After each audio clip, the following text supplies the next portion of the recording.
Torian, considering how the season ended, how much do you guys want this bowl game? Like, a lot of times they talk about players not wanting the bowl game as much because it's not the playoffs, but I feel like the vibe might be different. Oh, we need this win. Trust me. We lost our last 3 SEC games, really the games that really mean something, we lost them. So we want to go out with the bang on next Friday, go win, and set us up for the next 8 months to come. We'll go front row on the right side to Travis. Hey, Taurean. Yeah, I know you can't talk about names specifically, but just with the transfer portal, what's it like being a player, seeing guys come in? How involved are you in talking to those guys, making pitches? What is that process like for you? I mean, the coaches, they're always going to ask me to host or just spend time with the recruits, So I spend time with them. I just tell them what it is. I call it how it is. I tell them the truth, I tell them that this is the best place to play. Kyle Field is second to none. You're going to be surrounded with great players and great coaches. So, I mean, who wouldn't want to be here at Texas A&M? Is it exciting to see new pieces come in and stuff like that? I mean, for sure, you get to have new teammates, new personalities, new skill sets. It's always awesome just to meet new people and people who love the game. Yeah, and then first time playing USC, A&M, be playing USC in like 50 years. Is it exciting to see a team like that A&M hasn't played and get to play against a team A&M hasn't played in a while? Oh, for sure. It's cool to travel out west to play a West Coast team, play on the West Coast, good skill set. They're a good team. I know they're riddled with people going to the NFL or transfer portal as well. So, but it's a big name brand. We're a big name brand here as well, so it'll be a good matchup come Friday night.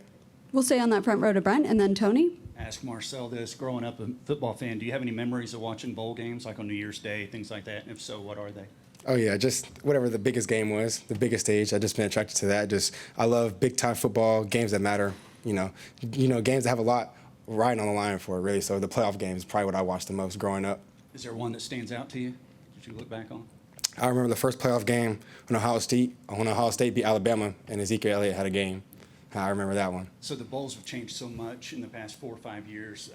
As I mentioned to Marcel, like Marshall, I think had to opt out of its bowl game because of the portal and things like that. Do you have any solutions? What can be fixed to keep the bowls moving forward and guys playing in games that matter? No, I just leave that up to people who that's their job. I just focus on here at Texas A&M, my guys in my locker room. But I know there's a lot of problems going on. I see Coach Franklin over there at Penn State talking about what could be fixed. But as far as like actually fixing it, I leave that to other people. I figured as a player you might could fix it. Oh no, not me. Maybe other players, but I can't fix that problem. That's above me. We'll go third row on the left side to Tony, and then Alex. Torian, obviously, you mentioned it with USC with guys, moving parts, people going to the NFL. You have some of that here on your defense, too. The guys who are getting a chance to play or maybe getting one more chance to play, what is the mentality on that side of the ball heading into this matchup?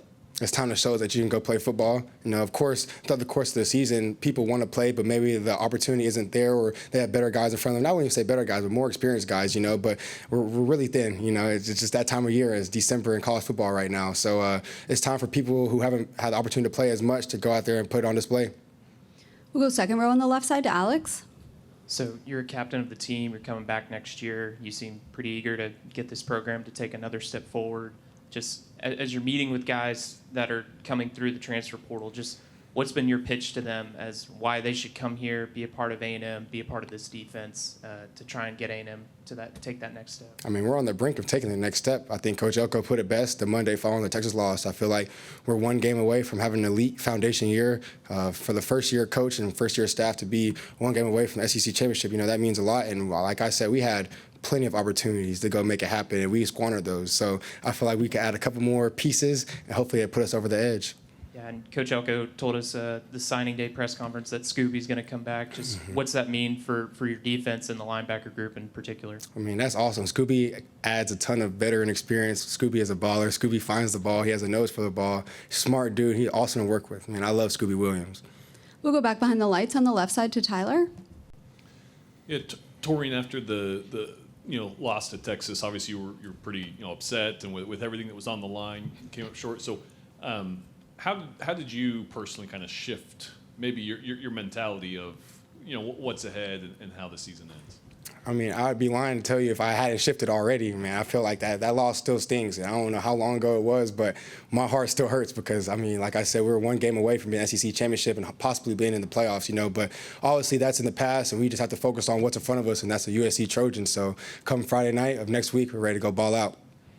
Being one of the leaders on the team, do you kind of use that feeling, that experience as fuel for this offseason? It has to be fuel. That's the biggest game of the year. 9.75 million people watched that game. It was one of the biggest games of the year, so for us not to pull it out, it hurts. And obviously, you'd be a fool not to use that as motivation because that's how close you were. You're 10 points away, you're 30 minutes away from being in the game that we hope to be in all year long. We'll go second row on the left side to Carter.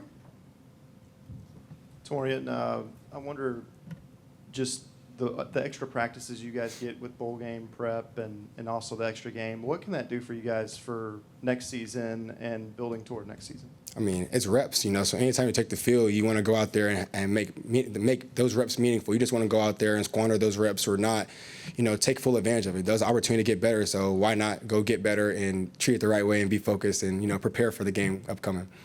You talked about Scooby. How about Will Lee also coming back? How big was that? I mean, Will Lee, like I said, I love Will Lee as well. He plays hard. I love the way he competed this Texas game. He showed me a lot. The way he competed, his tenacity that he was playing with, getting jammed up with those receivers and pushing to the sideline or throwing them on the ground. I love that. That's the type of competitive spirit I like to see out of Will Lee. All right, that's all we have. Thank you, Torian.